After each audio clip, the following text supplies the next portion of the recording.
Unlocking Inner Calm. Stoic Secrets to Inner Peace. Do you ever feel like you're being buried by the chaos of the modern world? Like there's a constant flood of notifications, headlines and demands, all pulling you in a million different directions? Does your mind ever feel like a storm you can't get under control, leaving you exhausted and on edge? I've been there. For years, I felt like I was drowning in that storm, trying desperately to control every single thing, every outcome, every person's opinion, every little variable in a life that is, by its very nature, uncontrollable.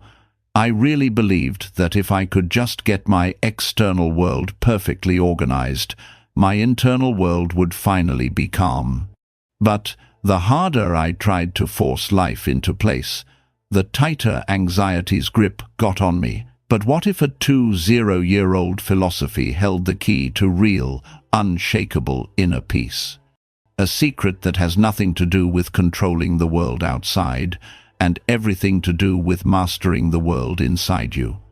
I decided to put these ancient Stoic ideas to the test with my own modern problems. This is the story of how learning to focus on what I can control and accept what I can't completely rewired my anxious mind and helped me find a sense of calm I honestly didn't think was possible. This journey didn't just change how I see things, it changed my life, and I believe it can change yours too. The modern anxiety epidemic. Before we get into the secrets that changed everything for me, let's just sit with the problem for a second. It's important to understand why this ancient wisdom isn't just relevant, but absolutely essential for us today. We live in this age of constant connection, yet most of us have never felt more disconnected from ourselves. Our minds are being hijacked by algorithms designed to make us react, to keep us scrolling, wanting, and worrying. We're told that happiness is just around the corner in the next purchase, the next promotion, the next like on social media. We end up measuring our own worth with metrics we can't control, and we compare our messy, behind-the-scenes lives with everyone else's highlight reels. This creates a painful gap between our lives and our expressions. We start to believe that our inner state, our peace, our joy, our sense of well-being depends entirely on external things. So, we pour all our energy into trying to control those things. We become people-pleasers, we try to predict the future, and we do everything we can to avoid discomfort. This is a perfect recipe for constant anxiety. It's the very definition of an anxious mind. It's a mind that's always living in a hypothetical future, running endless simulations of what might go wrong. It's a mind tortured by the past, replaying mistakes on a loop, and it's a mind that's almost never in the present moment, because the present is where the real work has to be done, and that work is hard. The Stoics understood this completely. They lived through plagues, wars, and political collapse. They knew the external world is always going to be chaotic and unpredictable. Seeking peace by trying to control it was a fool's errand. The real path to freedom, they taught, was an internal one. They developed a toolkit, a set of practical, powerful exercises designed to build an inner fortress, a citadel of the mind that could stay calm and strong, no matter what storms were raging outside. This isn't about becoming emotionless or passive. It's about becoming incredibly resilient and strategically focused. It's about learning to aim your energy like a laser beam on the things you can actually change. My journey started when I finally admitted that my own efforts weren't just failing, they were making things worse. That's when I turned to the Stoics and discovered the first and most important secret. Secret 1. The dichotomy of control, your first and final freedom. The entire journey to inner calm starts with one revolutionary idea that holds up all of Stoicism. The great Stoic philosopher Epictetus said it best: Happiness and freedom begin with a clear understanding of one principle. Some things are within our control, and some things are not. This is called the dichotomy of control, and really letting it sink in is the single biggest step you can take toward peace. Think about all the things that stress you out. Traffic making you late, a negative comment online, the weather messing up your plans, your boss's mood, the economy, a health scare. Now, for each one, ask yourself a truly honest question. Is this something I have direct and complete control over? The honest answer for almost everything on that list is no. You can't control the traffic. You can only control your choice to leave earlier or how you react to being late, maybe by listening to a podcast instead of fuming. You can't control what other people say about you. You can only control how you interpret their words and whether you let them define your worth. The things we actually control are surprisingly few, but they are incredibly powerful. They are your beliefs, your judgments, your choices, and your actions. That's it. That is your kingdom. Everything else, what others do, the results of your efforts, your reputation, your health, the past, the future, is outside your kingdom. For years, my anxiety was fueled by completely ignoring this rule. I was spending 99% of my energy on the 99% of things I couldn't control. That's like trying to command the ocean tides. It's not just pointless, it's exhausting. You're left feeling powerless and constantly frustrated. The Stoic practice here is a daily discipline. Whenever you feel anxiety creeping in, do a mental sorting exercise. Take the source of your worry and put it in one of two columns, my control or not my control. If it's in the second column, your job is to practice acceptance, not giving up, but a calm, rational acceptance that this is outside your control. Your job isn't to change it, but to adapt to it.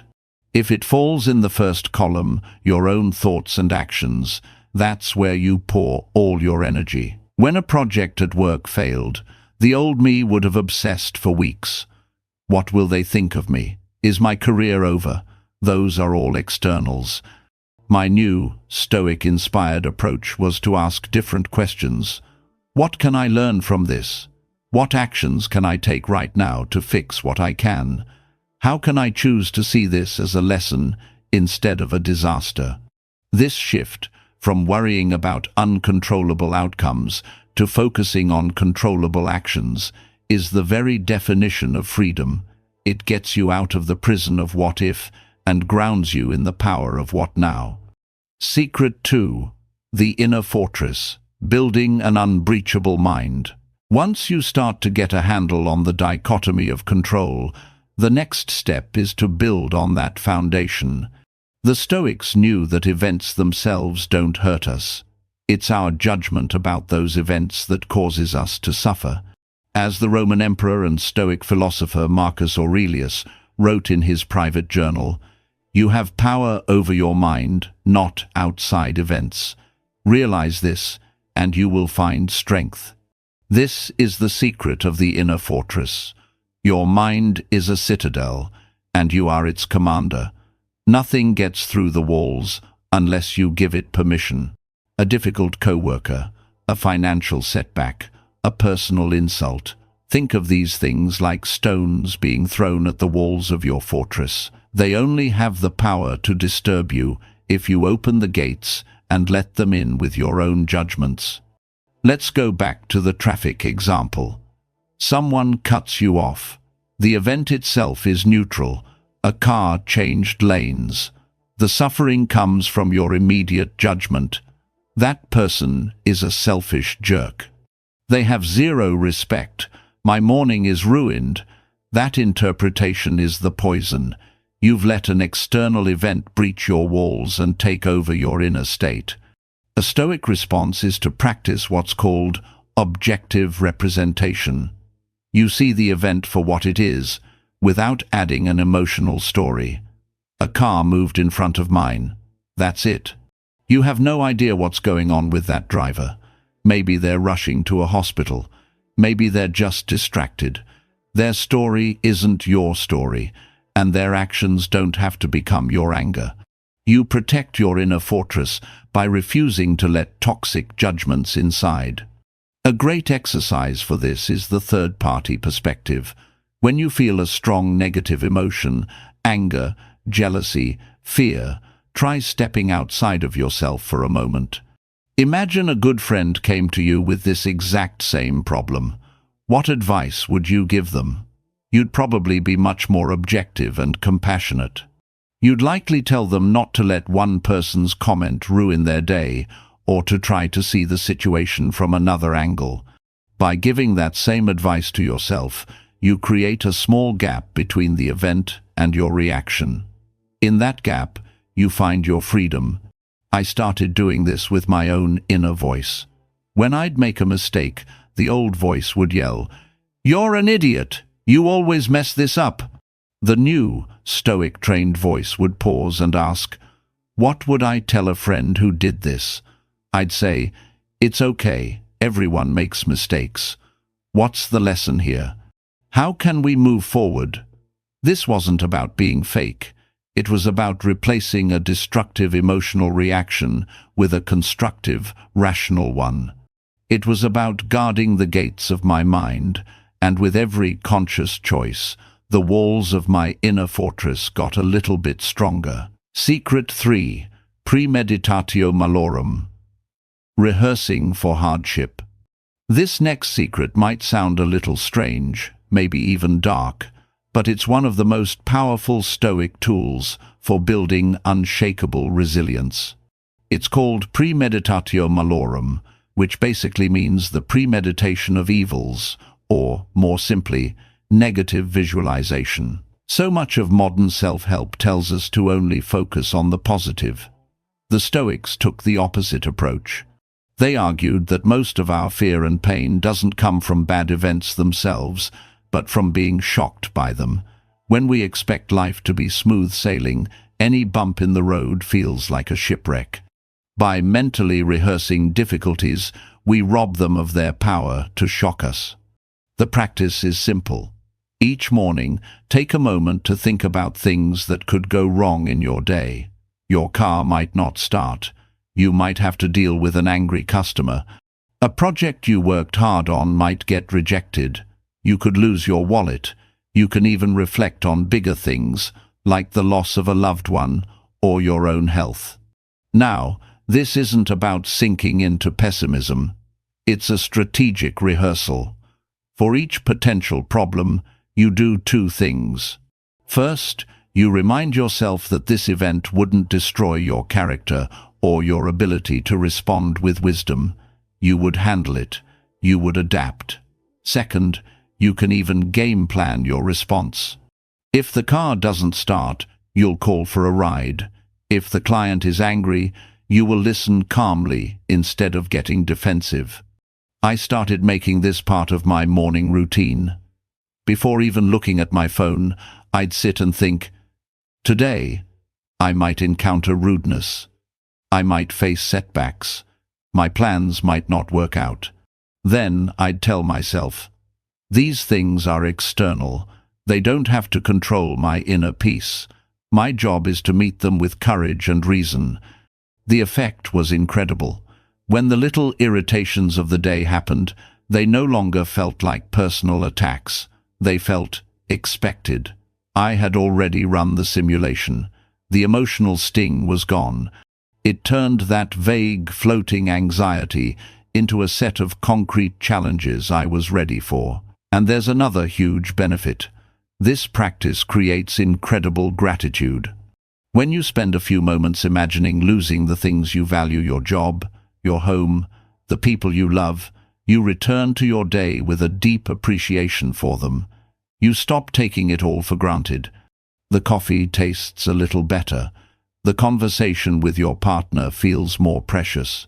You realize just how rich you already are. By preparing for the worst, you learn to deeply cherish the present.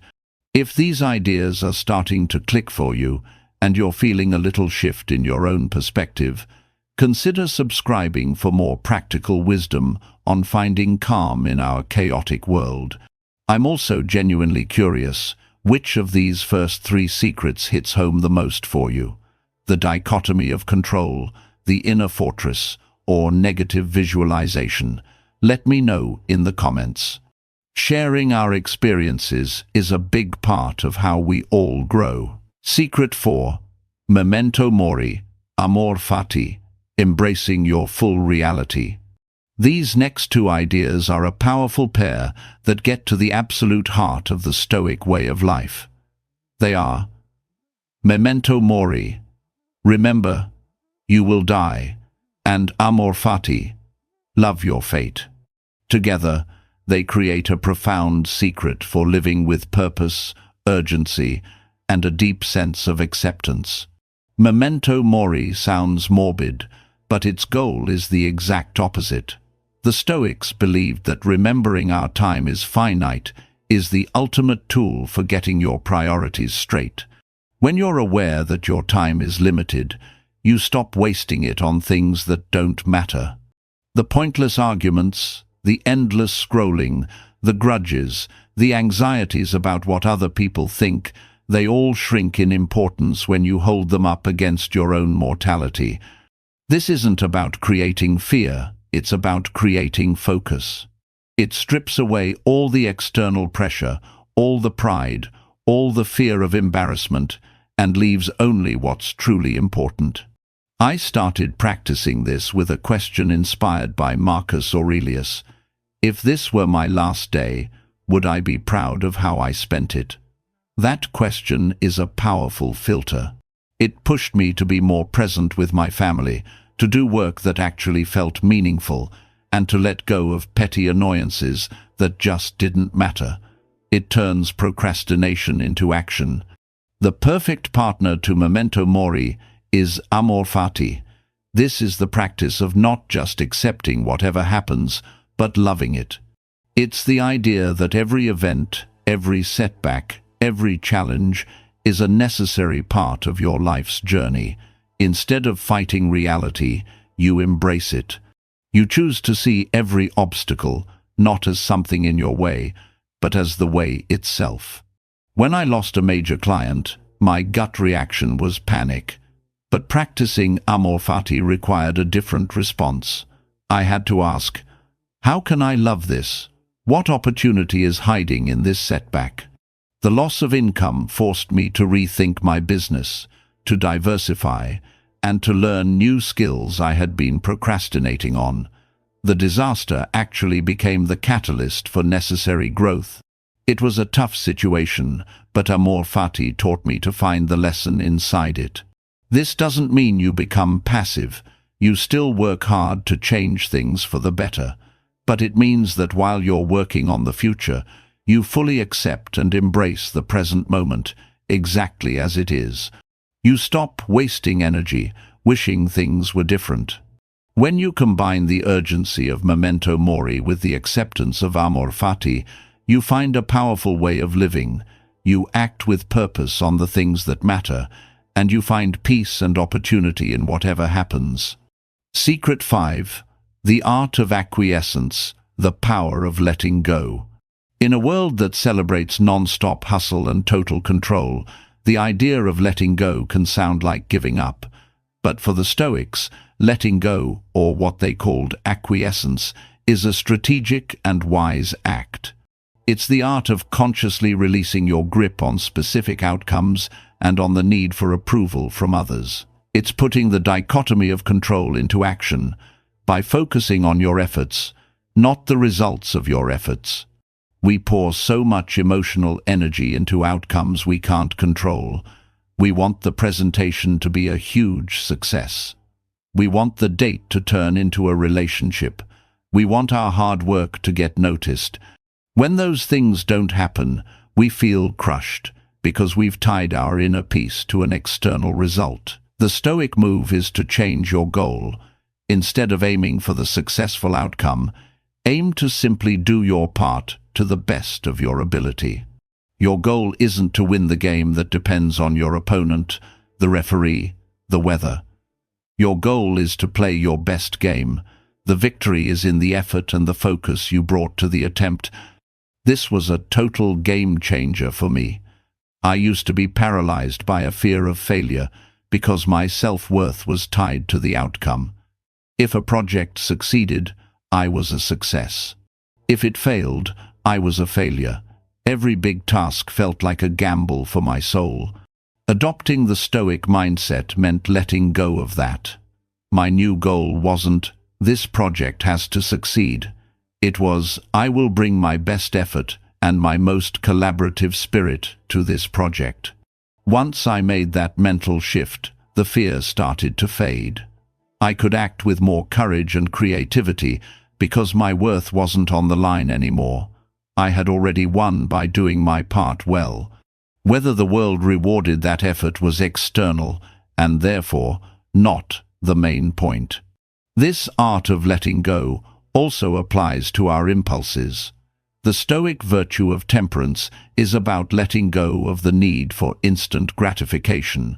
Whether it's the urge to check your phone every 2 minutes or to lash out in anger, practicing self-restraint makes your inner citadel stronger. Each time you choose a thoughtful response over an immediate impulse, you're confirming that you are in charge, not your fleeting desires. You're letting go of the chains of habit and finding a deeper, more lasting freedom. Secret 6. The Stoics' compass, virtue, and the reflective practice. While Stoicism gives us incredible tools for managing difficult emotions, it's not just a defensive philosophy. It's a proactive guide for living a good, meaningful life. The secret to this is found in the Stoics' compass, the pursuit of virtue. For the Stoics, the only true good is virtue. They defined it with 4 core qualities: wisdom, making sound judgments; justice, treating others fairly; courage, facing challenges with integrity; and temperance, mastering your desires. Everything else, wealth, health, reputation, they called indifference. Not because they don't matter, but because they aren't inherently good or bad. They're just material you can use virtuously or not. This is a radical shift from how many of us think. We often chase the indifference, thinking they will finally make us happy. A Stoic believes happiness is what happens when you live a virtuous life. This might sound abstract, but it becomes very practical with the final tool, journaling, or what some call a philosophical diary. The most famous example is Marcus Aurelius's Meditations, which was his private journal for self-reflection. This practice became the foundation of my own transformation. Every evening, I take 10 or 15 minutes to reflect on the day, asking myself a few simple questions. Where did I act in line with my values today? Where did I fall short? When did I get upset by something out of my control? How could I have responded better? Was I fair and just with other people? Did I face a challenge with courage, or did I avoid it? What did I learn today that can help me be a little better tomorrow? This simple act of writing forces you to be an honest observer of your own life. It stops you from just sleepwalking through your days. You start to see your own patterns with real clarity, where your judgments are off, where your fears are irrational, and where you have a chance to be better. This isn't about beating yourself up. It's an exercise in self-compassion and steady improvement. As the philosopher Seneca advised, we should be our own mentors, gently guiding ourselves toward our better nature. The journal is your training ground. It's where you take these big ideas and turn them into the real, concrete character you want to be, one day at a time. It's the compass that makes sure you aren't just seeking peace, but actively building a life of meaning. Conclusion. My journey into Stoicism started from a place of desperation. I was an anxious person in a chaotic world, looking for peace in all the wrong places out there, in the external world, What I found in the writings of Marcus Aurelius, Seneca, and Epictetus wasn't just a collection of nice quotes, but a practical toolkit for rewiring the very source of my suffering, my own mind.